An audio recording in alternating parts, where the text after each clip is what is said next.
Good evening, ladies and gentlemen, and welcome to the July 10th, 2007 Board of Selectmen Sewer Commissioners meeting. Will the clerk please call the roll? Madam Chairman, all 5 selectmen are present, as is the interim town administrator, John Foster. Thank you very much. Okay, the first item on the agenda is citizens' participation. Is there anyone here that wanted to address the board? Do you want to come up, ma'am? Please come up, have a seat, talk into the microphone. You can see the directions on how to do it over there. Oh, can you hear me? You can speak away from it. Yeah, there you go. Speak Yeah, away? that's fine. Okay. First I want to thank Jim Potter for getting back to me over your email system. My name is Diane Yarrington, and I'm a resident of 24th Street. I have some serious concerns about the Village of Onset. Most of you are probably aware that most of the residents in Onset are only there during the summer months. The village is literally a cash cow for the town, and it's a gem, but it's not being taken care of properly. I want to first start off and talk about some safety issues in Onset. It's my understanding that there's been over 900 arrests in this town since January 1st of '07, and I have some real concerns about that. In Onset, there are gangs. They hang around in front of Mark Anthony's Pizzeria. They hang around in front of the laundromat. They hang around in over the Stone Bridge where the recent drug bust was. I think it was 154 Onset Ave. We have no police presence in Onset. It's my understanding that a businessman in the town of Onset requested a special detail over 4th of July weekend. He was willing to pay for it, and he was denied that request by Chief Joyce. Chief Joyce is not an elected official. He's an appointed official, and he needs to be fired by the Board of Selectmen and the new town manager. He is not acting in the best interest of our community. Second thing I want to bring to the forefront is a $35,000 check that was made out to Mr. Hartman prior to his departure from this town. It was for unpaid vacation and sick time, yet no one knows how much unpaid vacation and sick time he had. So we had a select woman that cut him a check for $35,000. My question is, who has checkbooks and who monitors these payouts? It's beyond my belief that someone has the authority to cut a check for $35,000 for we don't know what kind of time that this man had on the books to get paid for. Third topic I want to talk about is the cleanliness of Onset. The town is literally a mess, and I have pictures here. You can pass them around. You can give them to the new town manager. I'd like to know how many maintenance people are on the payroll this summer versus how many were on the payroll last summer at the same time, at this same period in time. I've called 3 times with some requests and have gotten nowhere with the maintenance people. Today I saw them, and believe it or not,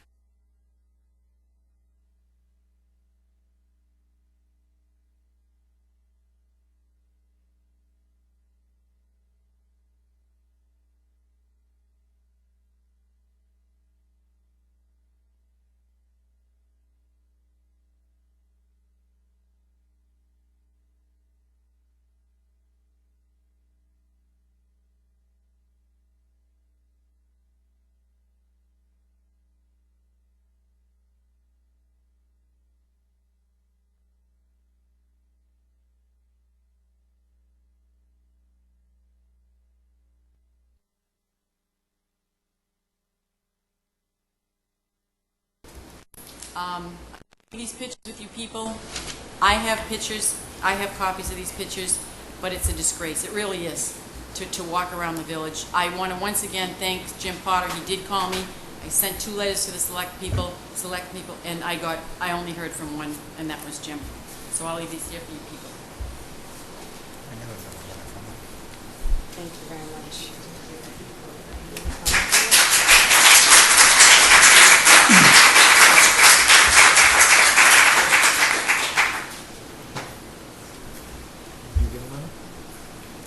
Well, thank you very much for coming in, and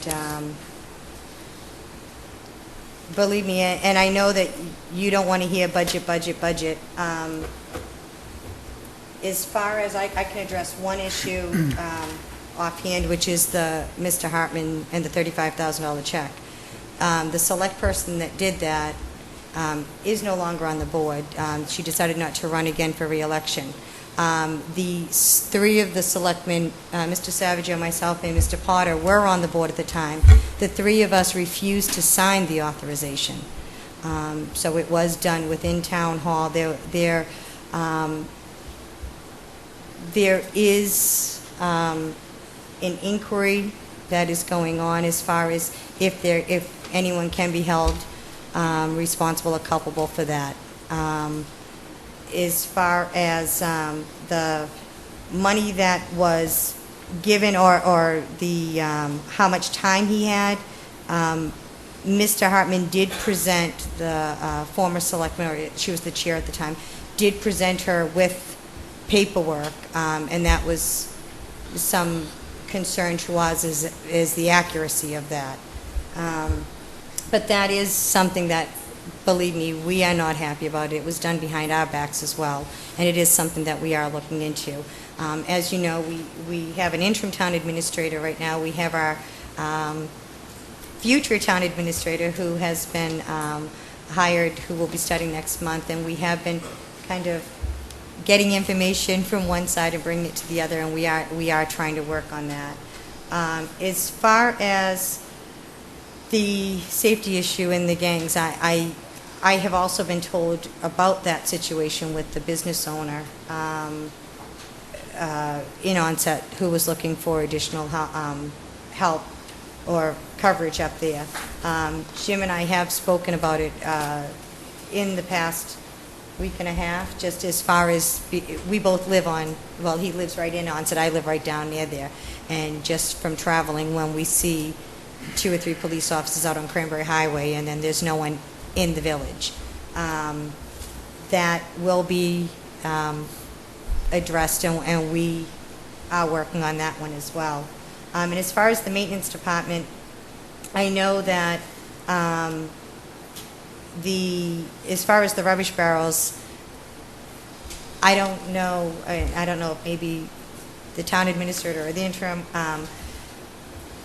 I don't know if there's a requirement, like, I'm not saying for 2 people to do it, but as far as union things, that they have to have, so many people go out for doing things. But you're absolutely right. Could one person do this area and one person do that area while they're out there?